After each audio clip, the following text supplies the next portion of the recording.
السلام عليكم ورحمة الله وبركاته. الحمد لله رب العالمين، والصلاة والسلام على رسوله الكريم وعلى آله وصحبه أجمعين. أما بعد، أعوذ بالله من الشيطان الرجيم. بسم الله الرحمن الرحيم. ذلك الكتاب لا ريب فيه هدى للمتقين. وقال النبي صلى الله عليه وسلم: خيركم من تعلم القرآن وعلمه. الہی رونق اسلام کے سامان پیدا کر، الہی رونق اسلام کے سامان پیدا کر، دلوں میں مومنوں کے الفت قرآن پیدا کر۔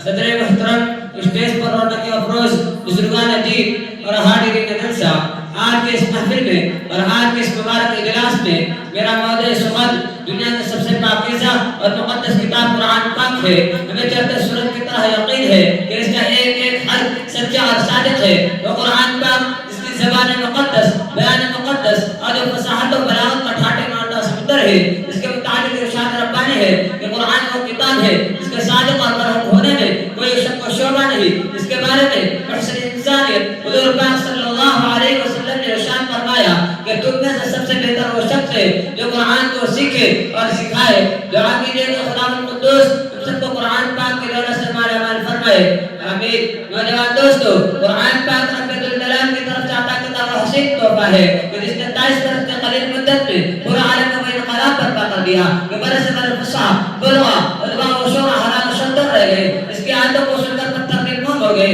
نوجوان دوستو، یہی وہ قرآن ہے جو رہتے دنیا تک کے انسانوں کے لیے سراپا ہدایت و رحمت ہے۔ یہی وہ قرآن ہے جس نے رسول کی رسالت کو اعزاز بخشا۔ یہی وہ قرآن ہے جس نے پس پردہ ملوک کو تاکی بخشی۔ یہی وہ قرآن ہے جس کے برکت سے جنات و شیاطین کا آسمان پردانہ بند ہو گیا۔ یہی وہ قرآن ہے جس کے برکت سے عزت اور فن کے شامیانے کر گئے۔ یہ وہ قرآن ہے جس کے بدولت محبوب حقیقی رضا نصیب ہوتی ہے۔ یہ وہ قرآن ہے جو سچائی اور امانتداری کا درس دیتا ہے۔ یہ وہ قرآن ہے جس کے بدولت عمر فاروق رضی اللہ عنہ کو ایمان نصیب ہوا۔ یہ وہ قرآن ہے جس کی نظیر پیش کرنے سے ساری دنیا میں خاصر رہے۔ یہ وہ قرآن ہے جس کے حمایت کا وعدہ خدا خالق کائنات نے فرمایا۔ یہ وہ قرآن ہے جس کی تلاوت میں دلوں کو واسطے فرحت و بشارت کا سامان ہے۔ یہ وہ قرآن ہے جس کی ذہنی قوتوں کو جلا بخشا۔ یہ وہ قرآن ہے جس کی برکت سے وجر چمن میں بہار پیدا ہوئی۔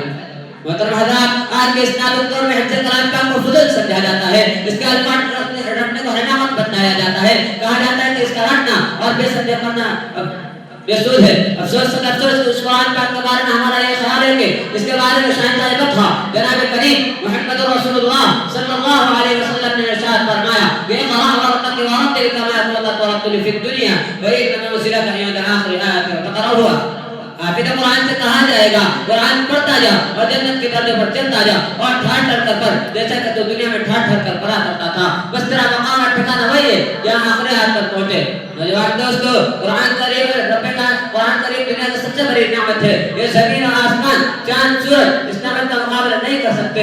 قرآن کریم رب کائنات کا مقدس عظیم کلام ہے، اور کیوں نہ ہو جبکہ اس کا اتارنے والا امین، اس کے ذریعے اتارا گیا وہ بھی امین، اس جان پر نازل ہوا وہ بھی امین، اس مقام پر نازل ہوا وہ بھی امین، جس مہینے میں نازل ہوا تمام مہینوں سے افضل، جس رات میں نازل ہوا وہ ہزاروں مہینوں سے بہتر۔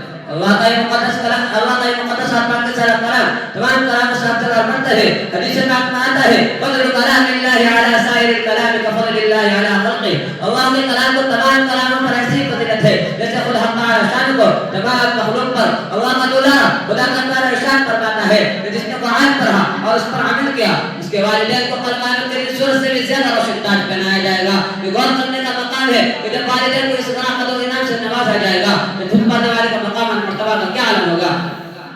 نوجوان دوستو، یہ تو قیامت کا میدان ہوگا اور ایسے 10 آدمی اس کے لیے جہنم غالب ہو چکی ہوگی۔ حافظ قرآن اپنے رب کے بارگاہ میں سفارش کرے گا، پروردگار عالم اس کی سفارش کو قبول کرے گا اور اس حافظ قرآن کی برکت سے اس کو نجات عطا ہوگا۔